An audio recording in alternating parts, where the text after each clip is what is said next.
Good morning, everyone. It is Wednesday, April 8th, and this is episode 14 of the Serenova Crafts podcast.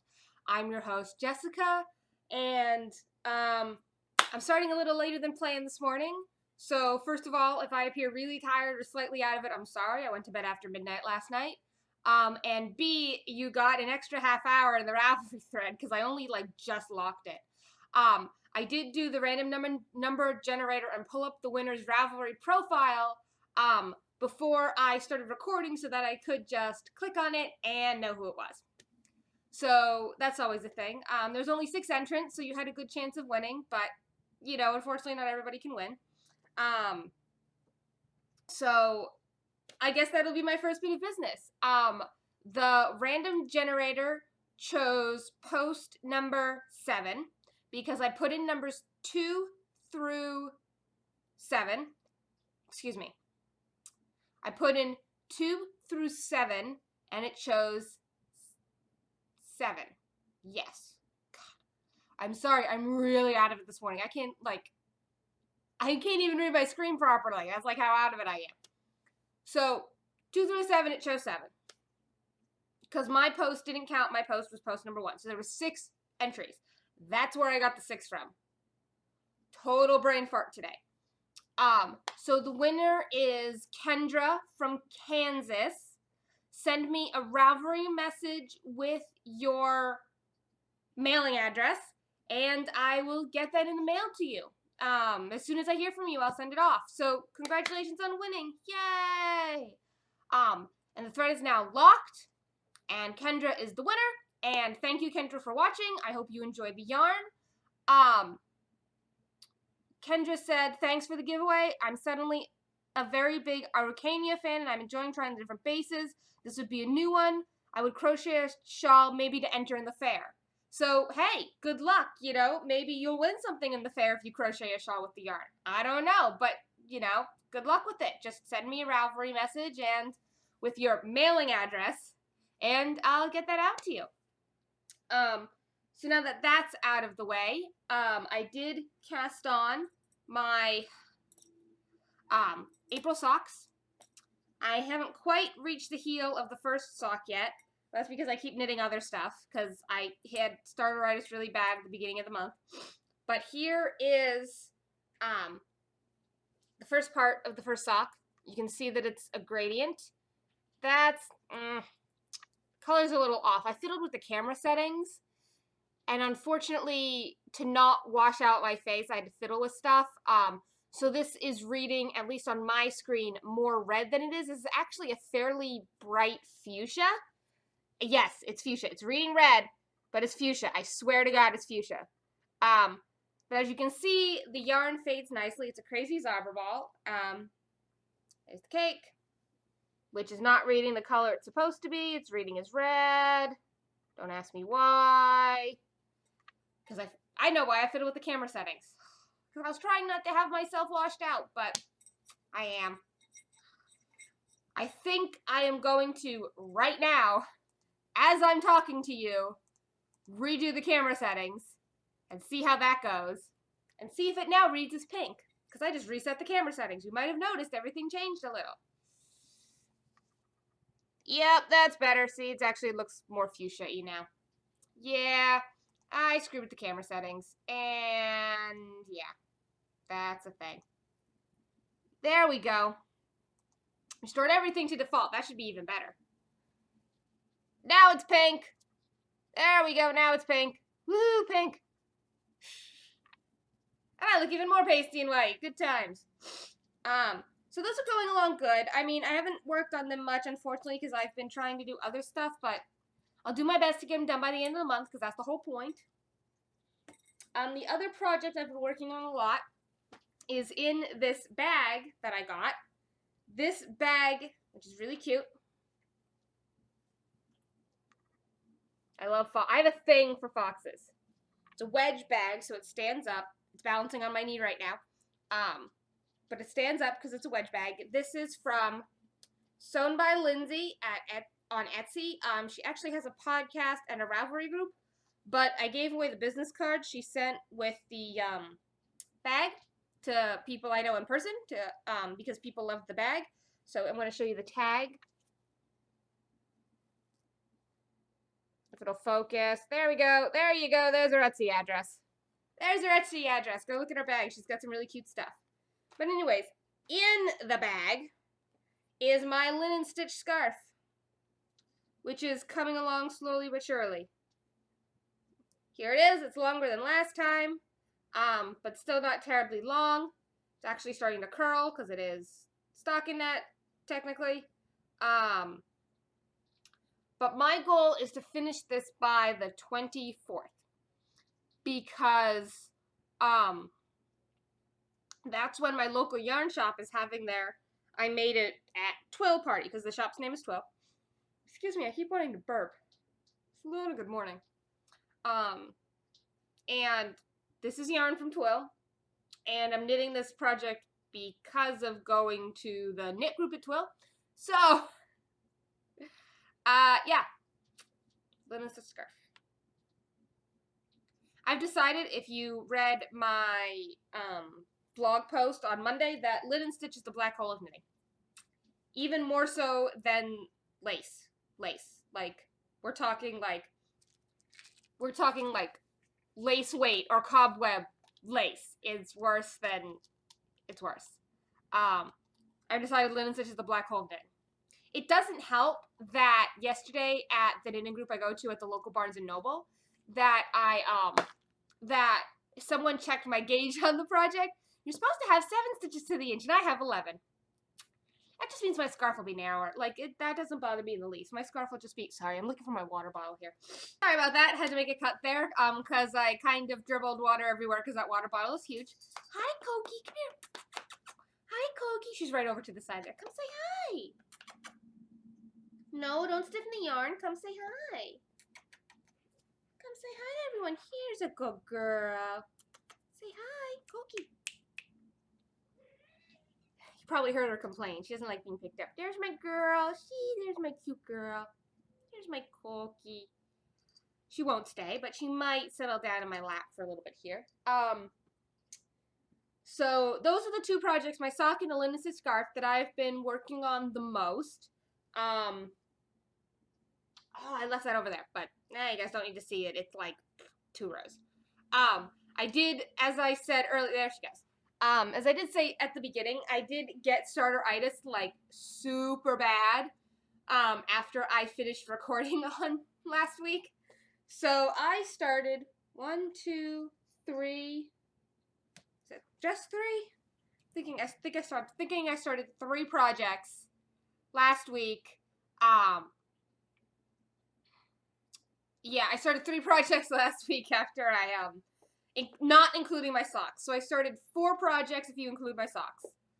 So I started the socks, which I already showed you. And then I started a pie shawl with that Lorna's laces I got. Hasn't gotten very far because I haven't worked on it much. But here it is.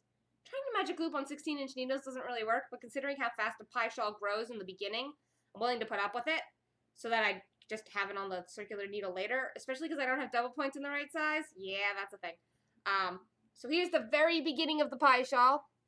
Looks like a bullseye right now.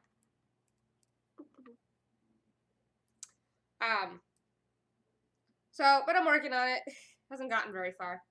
And then the other thing I started, I don't have here with me. It's over there. We have a chair you can't see. Slightly off camera that way, and I keep stuff on it for when I'm working at our dining table, which that's our dining table, and it's kind of over there, and I'm too lazy to go and get it, but it's the sleeves for the Benton cardigan, and I'll show you what the cardigan looks like using the iPad. The Benton cardigan is an open front cardigan from, I think it's New American Knits is the book. And one woman at my knitting group made one, and all of us fell in love with it. And so I decided that I wanted one. And so I'm making one. There we go. The back is completely plain stocking net. It's the front lapels, not the lapel, the front part, the two parts in the front that are the amazing part because of the cabling details. Here we go. See that? See that cabling detail?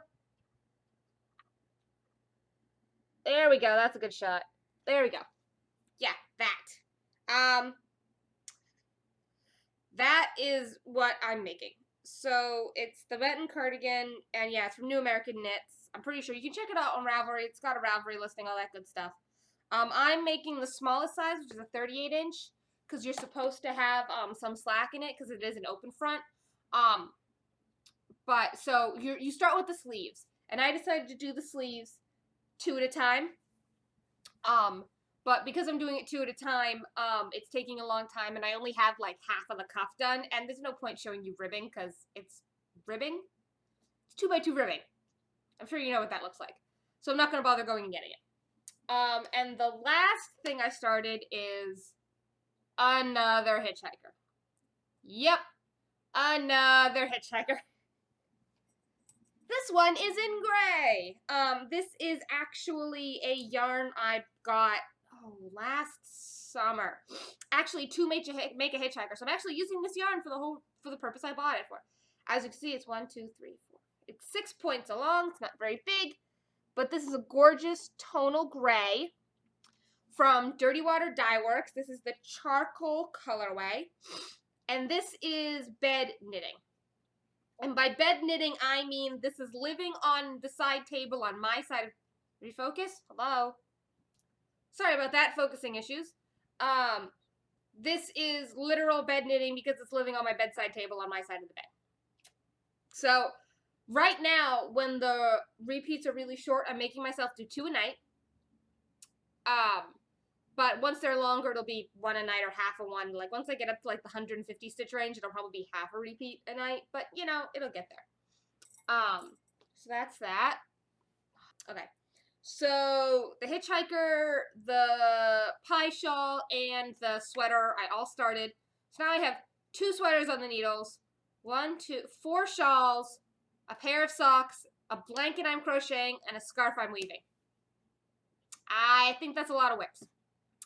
Though I did make a good dent in the scarf I'm weaving. I put about 10 inches on it last night, which granted was only about 20 minutes worth of work because weaving is nice and quick. And I'm not going to show you that because that's over there on the floor and I'm too lazy to go get it. But the last thing, well, not the last thing, but the other, like, thing I can show you is wrong app. Oh my god, I want my notes, not my freaking pattern. My local shop got in Malabrigo fiber. This is their Nuba, which is 100% merino wool. And it is and this one is in the colorway Arco Iris. And I just thought it was the most gorgeous thing. Look at that. Look at that. Isn't that pretty? Actually, I'm going to untape the label and pull out the... Maybe I won't untape the label. I don't have scissors nearby. Because it isn't a braid, but the braid is just, you know, squished up by the label. So, and this is, honest to goodness, 4 ounces of fiber. This is a really thick braid. But if I untwist it, if I unscrunch it, you can see the gorgeous colors in there. Look at that. I like that section, this one right there. I like that. That's really cool. And there we go. That's the fiber. Arco Iris is the colorway, and it is so pretty. And it actually wasn't that expensive either. So seriously, if you can get some Malabrigo fiber, I say like go for it because it's like really cool. Yay! I got the label back on. The tape was still sticky. I'm a horrible nerd. But yeah, color 866 Arco Iris. There you go. Really pretty. So as I mentioned last week, and the label just popped. As I mentioned last week, it's Passover this week. This is the 5th day of Passover. It ends Saturday night at sundown. Things been going good. It was funny because I made gefilte fish and Kevin immediately aired up the apartment when he got home because he didn't like the smell of it. And, you know, we had people over last night, and I had to, like, read the ingredients label on the chips to make sure I could have them and all that stuff, you know. And, like, Kevin forgot, and he offered me spaghetti on Monday night, and I'm like, I just stared at him until he realized his mistake. You know, he's been good about it, but at the same time, like, on Saturday night, he made cookies that I liked. And on Sunday, he had pizza. And Monday, he did spaghetti and meatballs. And yesterday, I don't know what he ate yesterday, actually, because I was still working when he got home. And I was sitting in our second bedroom, which I kind of use as a bit of an office. I sit either out here at the dining table or in the second bedroom at the actual computer desk. And I think he ate before I finished up work for the day. But we had people over last night, and we were, like, munching on stuff. But lots of matzo. I made matzo balls. Today on my lunch break, I'm probably gonna make, they have specific, like, recipes you can make that are, like, that they make, like, brownies or coffee cake or something, but it's Passover safe, like, brownies and coffee cake, so you can have that thing. So I do have a couple of those mixes, and I think I'll make one today, because I'm starting to be like, you know. But I was joking with a friend last night when we were trying to think up the most unkosher meal you could have after Passover, if you're a Jew that is religious enough to observe Passover, but not religious enough to keep kosher. Which is what I am, because, like, I'm kind of kosher style, because I don't really like mixing meat and dairy, because I tend not to like cheese and meat together. And before I was allergic to shellfish, I would actually eat it. And I do eat pork products once in a while. I know I'm a bad Jew, but it's mainly bacon. I don't eat, like, a pork chop. But, like, if somebody offers me bacon, I'm gonna have it. I know I'm a bad Jew. But, so, we were joking, we were trying to figure out the most, and we figured out that bacon-wrapped scallops with cheese is the most unkosher thing you could have if you ate shellfish and pork and all that, you know, and all that stuff, after Passover. And I said, well, you could throw insects in there, because most insects actually aren't considered kosher. But insects are not a large part of the regular American diet, so we were kind of sticking to regular American diet. So it would be bacon-wrapped scallops with cheese. This is what I do with my friends. Like we sit around and talk about stuff like that. The other thing that was funny last night was that Kevin and I had friends over, just a couple friends, and they were gonna play board games and stuff, but then we were showing each other, like, funny videos online, and we ended up watching video game speedruns, which is a really interesting phenomenon where people try to beat a game as quickly as possible. Now, with some older games, like Nintendo 64 or GameCube games, it involves glitching the game severely. Like, we're talking about going what's called out of bounds, where what you do is you glitch the game in such a way that you, like, clip through a wall, and then you're running around in space where the programmers didn't actually program you to be. So out of bounds in a video game means you have entered an area that technically doesn't exist as part of the game. It might be there for the sake of, like, building pieces of the world, but it's a part of the code. Excuse me, I yawn. Oh, there's a really fat bird on the balcony. Like, a really fat bird. He just landed. Now, can I flip the camera around quick enough for you to see? I'm gonna try it. If it doesn't work, I'm just gonna cut it out. There's his birdies. And flew away.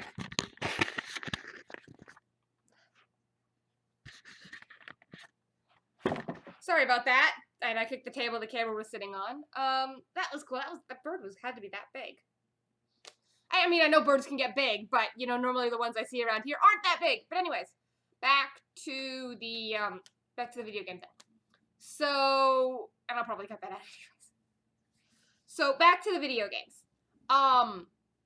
It was really cool watching these speedruns, because one of them was Ocarina of Time, which is a Legend of Zelda game.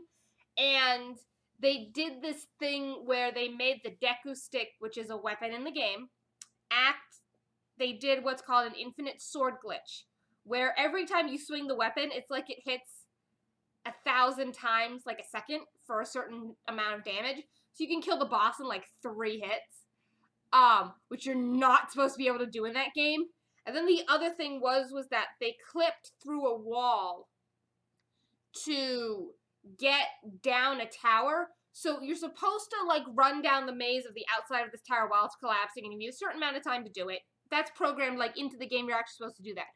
But these people figured out a way to get through the wall of the tower from the outside into the inside, which is an out-of-bounds space. And then they dropped to the bottom of the tower in such a way that wouldn't kill them, thus doing the entire tower in like 20 seconds rather than the 2.5 minutes it's supposed to take you, to save time to get the world record on the speedrun. So it's just, speedruns are crazy. And if you have any interest in video games, you should look some of them up, especially the ones where they use like really glitchy stuff, because that can be really entertaining. And there's a whole bunch of people that do it on Twitch and stuff, like, you know, they just spend their time, like, some people actually make a living, like, playing streaming video games on the internet for people's amusement. And you can watch people actually do speed runs and try to break records and do all that stuff. And it's really entertaining and it can be fun to watch. So, anyways, that's why I was up till midnight last night, because we were watching speed runs. I think that's about it for this week. Oh, one last thing. It's Passover. I did mozzarellas. See, there you go. Yeah, because I'm a total nerd. I did mozzarellas. Anyways, now I think that's it. I keep saying goodbye. Like, this is a thing. But yeah, no. So, all my info's in the credits. Feel free to follow me, friend me, add me on Ravelry. You know, hey, you know, go ahead, have fun. And if you're interested about the nails, there's a page on my website, on my blog. Just click on Jamberry. Okay, yeah, now I'm done. All right. See you next week. Bye.